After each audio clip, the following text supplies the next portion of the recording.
Welcome to the Mackey Method. Today we have joining us a very, very, very probably the most special guest ever. My wonderful wife, Danielle Mackey, is joining us, and we're going to talk a little bit about marriage, transitions, having kids, and everything else in between.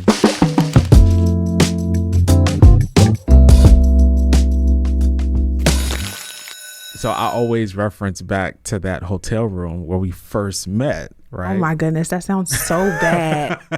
It does. That sounded so bad. I'm sorry. Okay.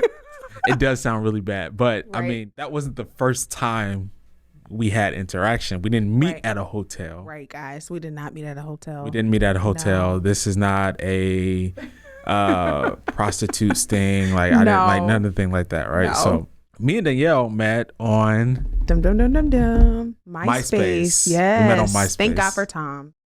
Tom. Yes, we needed to probably send Tom. Tom should have been invited to our wedding, but Yeah.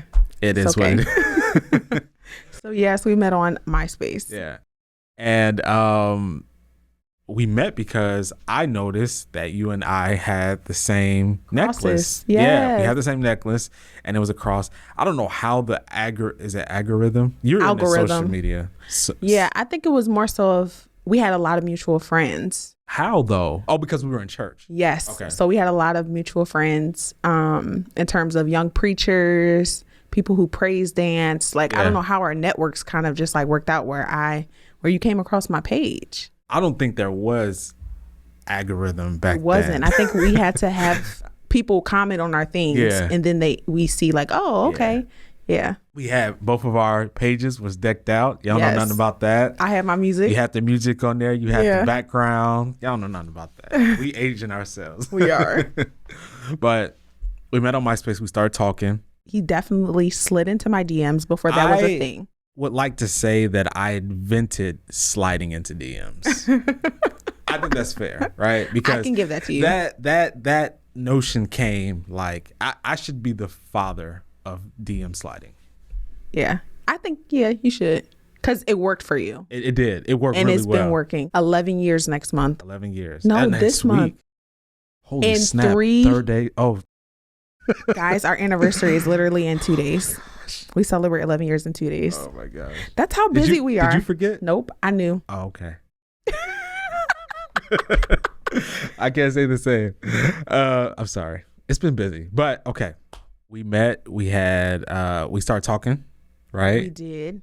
I'll never forget the day I asked you to be my girlfriend. I didn't know. I was young, so This was over the phone, guys. It was over the phone. This was before FaceTime, all that. We had no FaceTime, no video. I think we could send like 2-minute videos. but they were like blurry because we had like old school phones. Yeah, like so there they was were no super iPhone. pixelated. Yeah, we have that. That's when the razors was out. Yeah. Man, we aging ourselves, I man. know. What the heck is a razor? Anyway. So we technically didn't see each other Yeah. until in person. Yeah. So it was like almost a year later or something like that. Yeah. Maybe a couple months later. But going back to what I originally said about the hotel, that Danielle wanted to, I'm from Evanston, Illinois. Danielle had an interest. Her brother convinced her to have an interest in Northwestern University. She came to visit the college. I did. And you had no idea that I lived in Northwestern. Evanston. Yes, because I thought you said Chicago. Because nobody knows what Evanston is. Right, So, right. Her friend was there. My cousin was there. Yes, we had what do they call it? Accountability. Yeah. Yeah. And we were saved. Okay. So none of that was happening. all Wait, right? no. It wasn't happening. We had spent so much time in conversation Yeah, via phone. and we came up to the room and Chris was there, and shout out to Chris Robinson, my cousin, and Franny was there, and I sat in a chair and you were in the bathroom. I was, because I was so nervous. Franny You were was in the like, bathroom. he's here, Danny. And so you come out the bathroom and you say, "Oh my God, you really are short." Mind you guys, I've only been talking to you via phone. Yes. And we send also during this time, guys. It was a year's time. Yeah. And also we sent handwritten letters to each other. Yes. He sent me candy in the I mail. sent candy, handwritten letters. My church was doing a fundraiser for a building project, so I sent candy. Tons of candy. My grandma was like, "Who is this guy sending you candy and handwritten letters?" And she bought it. She bought the candy. I did. I definitely invested into your fundraiser. Yeah. So that was the beginning of our relationship. That was 17. We were 17 years old. We were. Danielle came to prom with me. She came back out to prom with me. She's from Pennsylvania, so she flew out to prom. And I think at that point we knew that this was it. Getting serious. Yeah. And so we went to college near each other. That was a whole experience. But then we left college and we got married at 19. Yes. Woo, woo. We eloped. Some scary stuff. We didn't go to Vegas, but we did elope. We could not afford to go to Vegas. No. But we eloped and we got married, and none of our family knew that we were getting married. I think at that time we knew what we wanted. Yeah. And I think it just in our, immaturity, we were young. And we didn't care what people thought. Like, it was wet all behind our ears. Yeah. We were super young, but we knew what we wanted. Mm-hmm. I think if I can go back, I probably would still do the same thing. Really? Yes. Wow. As much as it was like, immature of us to elope, mm-hmm. right? Not tell our families or mm-hmm. none of that. It was worth it. I agree. It was so worth it. I agree. During the time, it was kind of crazy, right? Yeah, it was crazy. And I think that I learned from there's seasons of life where it's okay, and sometimes when you're young and you're in something, you don't realize that it's just a season or it's just a phase. You think that it's going to last forever. Yeah. And I set out to do this podcast because there's so many people that need answers to so many things, and I think that especially in marriages, and you and I both have seen marriages crash and burn. It's funny. We were young. We didn't have any money. Right. And we would see other young couples getting married. Yes. Going on vacation. Right. To the Doing Bahamas. it the typical traditional way. They right. have beautiful weddings. Yeah. And a lot of them aren't married to this day. Yeah. And we used to be so we used to compare our marriage so much in the beginning. Yeah. Because we got married so young. Yeah. And it wasn't because I was pregnant or anything like that. We just knew what we wanted. Yeah. And we did it blindly. Yeah. And we've seen other couples who had the money for weddings. They had the family support. They had all those things. After being after graduating from college, they did it the traditional way. And we used to look like, man, we probably should have did it that way. Yeah. There was definitely some feelings of regret or remorse that we didn't do it the way that other people did it. Right. But I think it was the way that it needed to happen. Yeah. I remember you telling me one time in a very frustrated moment that whatever God has for us, it's what did she say? She said, whatever God has for the Mackeys, it's going to be something big that you guys are going to walk into quickly. Mm-hmm. Because our connection it evolved so quickly. It was just very spontaneous and it was very quick. Yeah. And I think that was a lot of concerns for a lot of people, our families. They're like, make sure y'all are doing the right thing. Yeah. You guys are so young. You sure you want to do this? Yeah. But something in us knew purpose just was going to collide with us. Yeah, absolutely. Yeah, absolutely. We just knew that. I want to ask you, and I want to talk about the transitions, right? Because marriage, there's individuals that are coming together in marriage, right? And the individuals are growing, and because the individuals are growing, the marriage changes. Yes. Ooh. And the priorities change. Absolutely. And what you expect changes. One of the first things, when we first got married, we started having kids. Yeah. I want to hear and I think I know, but for those that are listening, and even for my benefit, how was that transition for you? Ooh, first of all, it was, for me, it wasn't a hard transition for me. I'm a pretty adaptable person. I can kind of adapt. I think more so of in the beginning, I used to regret it because I felt like, man, I didn't get a chance to be an adult before having the responsibility of being a mother. Yeah. We were 19. It was wife, 2 months into our marriage, I'm pregnant. Like we basically had like a honeymoon baby, you know, Matthias was like right there. So, the transition wasn't something that I wouldn't say I regret. It was something I needed. Like, I think I needed it. Like in, you know, being in therapy the past couple of years for me has really allowed me to completely grasp the moments that I felt like I didn't need. Yeah. And actually look at it like I needed that. Like I needed to be a mother right after being a wife. Yeah. I needed to know what it's like to be able to like serve and give of myself, because I know that that's like a part of my mandate. It's a part of my makeup, is to be able to serve and to give. And so, especially with us going into a different situation now in terms of like our company, you know, visibility, and also being able to be leaders. Yeah. Leaders are givers. And so I know going into motherhood right after marriage conditioned me to be a giver. I didn't think like, okay, can Danielle do dishes? Can she keep the house clean? Right. Is she going to be a good mother? I didn't think about any of that, you know? And I think we know people that didn't think about that and are and have struggled, you know? Right. But what I've noticed like in our marriage is that you handle motherhood very well. Oh, I appreciate that. Absolutely. You know what, babe? You make it easy for me to be a mother. I Really? say that to so many people.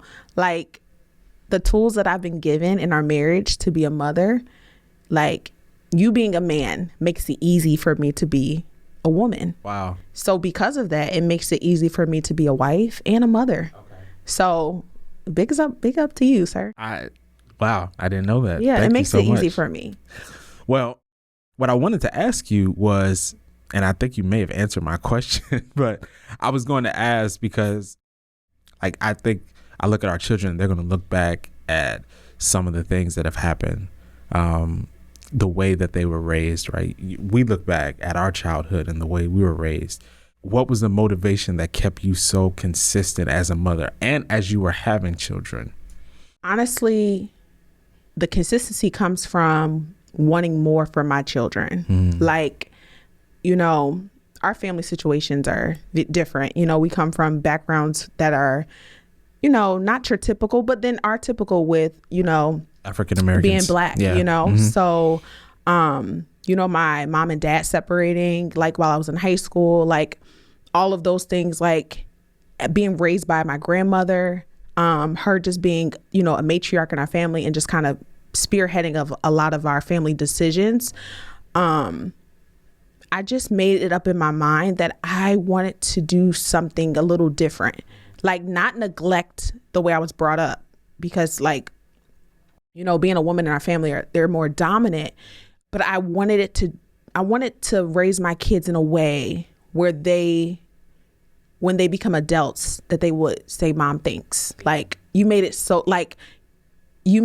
easy for me, Mom. Yeah. You know what I mean? Like I just thought about how I was raised, and it wasn't the best, but it wasn't the worst either. Yeah. You know?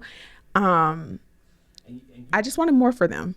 And you definitely do that, because like there's things that I don't think about that you're thinking about as it pertains to the kids. So you're definitely doing that, and you're right. We both were not raised in perfect situations. Right. Neither one of us had consistent 2-parent households. I mean, you know, your mom and your dad were there, but there was time periods where they weren't, and primarily your upbringing was your grandmother.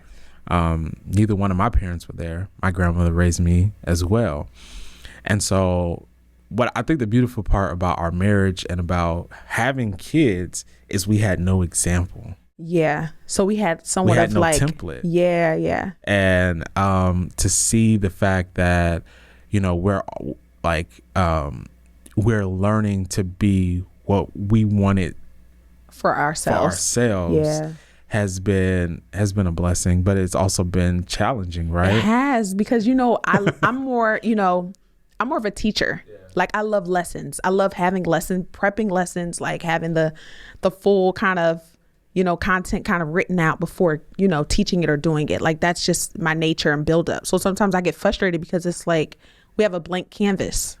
you know? Yeah. And some people see that as inspiration, and some people see that as frustration, where it's like, well, where do I start? What do I do? I think what we have tried to strive for is to break the cycle, because Right. like when I look at my biological mother, and I love her to death, but some of the things that she struggled with, that kind of echo the things that her mother struggled with. Right. And I think for us, it's like stopping, like drawing the line in the sand, saying, no, like we're going to do different for our children. Right. It's an honor to have kids with you. Oh, really? Yes. You trying to win brownie points on this No, podcast, sir. I'm trying to prepare myself for later. You trying to win some brownie points. Yeah. Because we got married early. Yes. We literally went from dun dun dun dun dun, here's your diploma, to like 6 months later, here comes the bride. Right.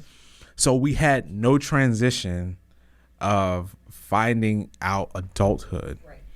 And we were, as I look back now, 11 years later, we grew up together in a sense, right? We did. So how is that transition now that like our kids are older? Matthias is 10, our baby is 5, Harmony's 5. And now, you know, we're traveling, we're kind of doing the things that normally people do right when they first get married. How has that transition been for you? Ooh, it's been a lot. Like, we just gonna be transparent. Like, you know, the last month, like, we just been like bumping heads when it came to communication and what we need, our individual needs, and what we need from each other. And so knowing that it's been some time for us to like be, you know, to reintroduce ourselves to each other the last year, where it's not just, hey, Marcus, I'm working for someone. I'm working for a company. Hey, babe, you know, my boss wants me to leave and go to Arizona for 4 weeks to oversee a job. You know, I'm used to that, where it's like, okay, you know, you kind of have to go because of that. Now it's more so of, you know, I have to, because you wear so many hats. And I think that's the other thing, you know, and vice versa. Like some of the demands on my plate too this season, like with school and spearheading a Bible study with Hillary, like the kids, their transition, like it's been different in terms of us communicating, not from a individual basis, but more so of like, okay, we now have to say, who can I talk to? Okay, I don't want to talk to the entrepreneur right now. Can I talk to my husband? Can I talk to my best friend? You know, can I just talk to my roommate? Like, we have to kind of like, because roommate is like, hey, sir, can you pick your socks up? Like, roommate, please pick your socks up. Yeah. I know. And then entrepreneur, where it's like, you know, hey, sir, you know, we got to take care of payroll this week. How's cash flow going? Like, so I think it's more so of us balancing the needs, because I've really realized, like, in our lives, like, we need each other on many different levels. Yeah. Like, we need the communication as business partners. We need the communication as parents. We need the communication as best friends, you know, and we're both growing. Like, I'm not the woman you married. First of all, I wasn't even a woman when you married me. I was a girl, you know, I was a young girl. You make it sound really bad when you say that. I mean, but I know what you mean. We were 19, you know, like, you know, you were a young man. We were young adults. Yeah. And so now, you know, our appetites are different. Yeah. Our interests are different. Like, we're learning new hobbies. I'm finding out that you love to travel. Like, you know, you're finding out like, hey, Danny, oh my goodness, like, you love exercising. Like, you love, you know, doing things. So it's more of us being able to transition and not allow the other person to transition and grow and not feel guilty about it. Yeah.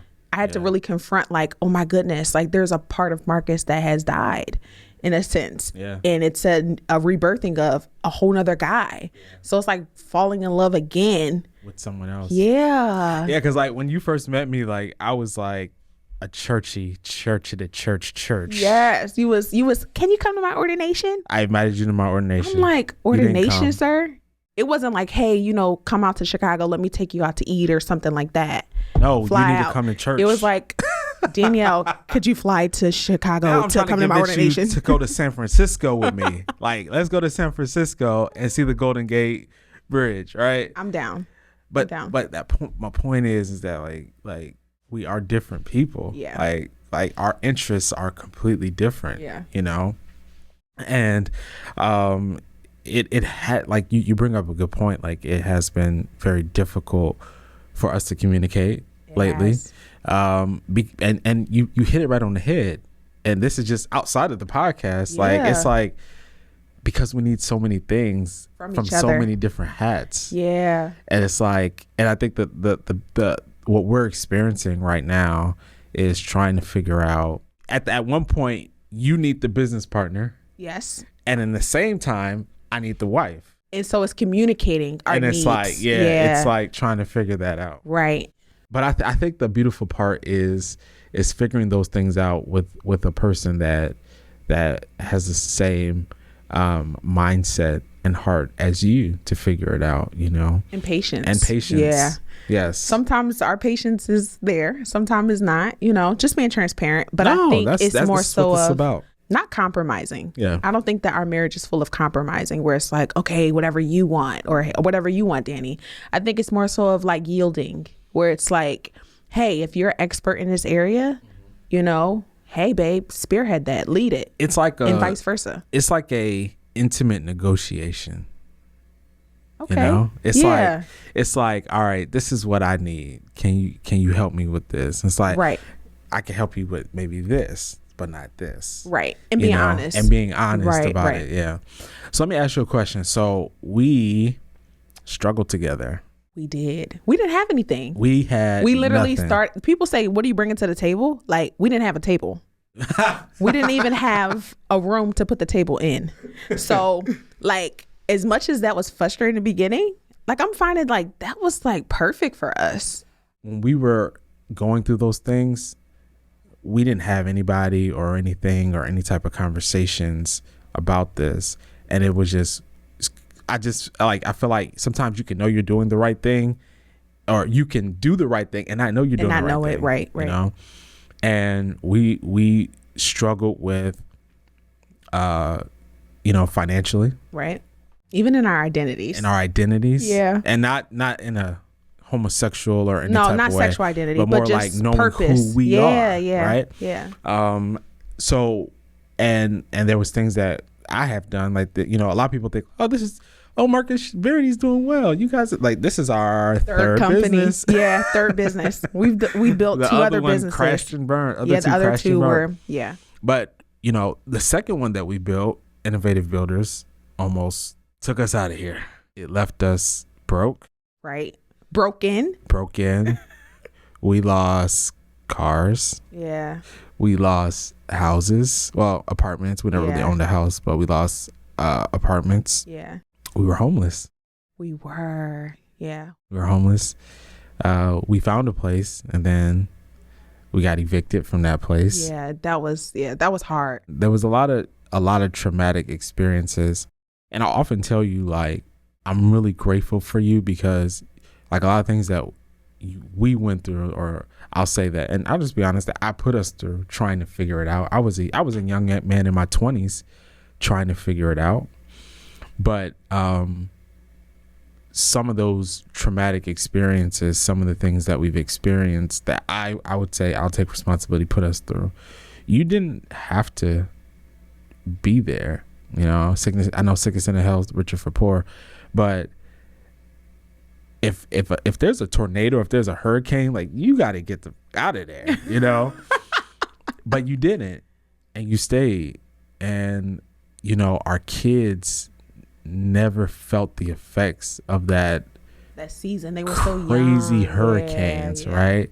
Why did you hang in there with me?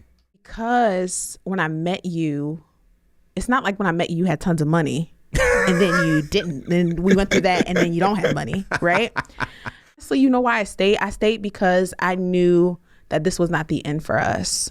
Like, I just knew it was something in me that just knew, like, first of all, it was more so of like, no matter what we went through, I knew that it was for our betterment. Mm-hmm. Like, even some of the storms that it was really your storm, mm-hmm. and I was still there. It'll be times I'm like, yo, like, you would tell me, like, dude, no. I'm like, babe, this is, sir. Like, and it'll be times where I would know Like I would have an answer and be like, hey babe, I don't think we should do that. And you'd be like, we gonna do this.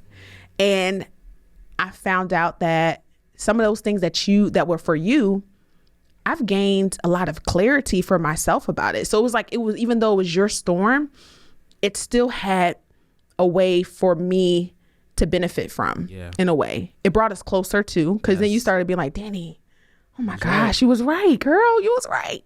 And it was also me being able to see, okay, Danny, like how much you love this guy, because you see the rock coming. It's gonna hit y'all both, but for some reason that made us stronger. It definitely made us stronger. But I stayed because I really loved you. And I know that some people it's not enough. It's like love is not enough. But for me, we grew up together. We had history.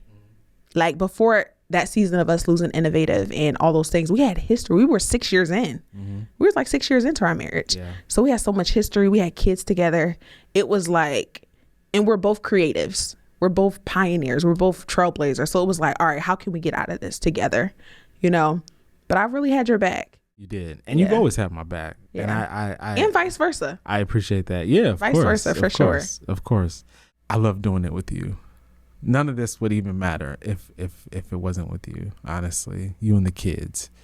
I work so hard, and I think we both work hard. Because we love each other. And we want to grow old together and spend our millions of dollars together. Absolutely. So, as we wrap up, what is one thing that you would say to a young couple?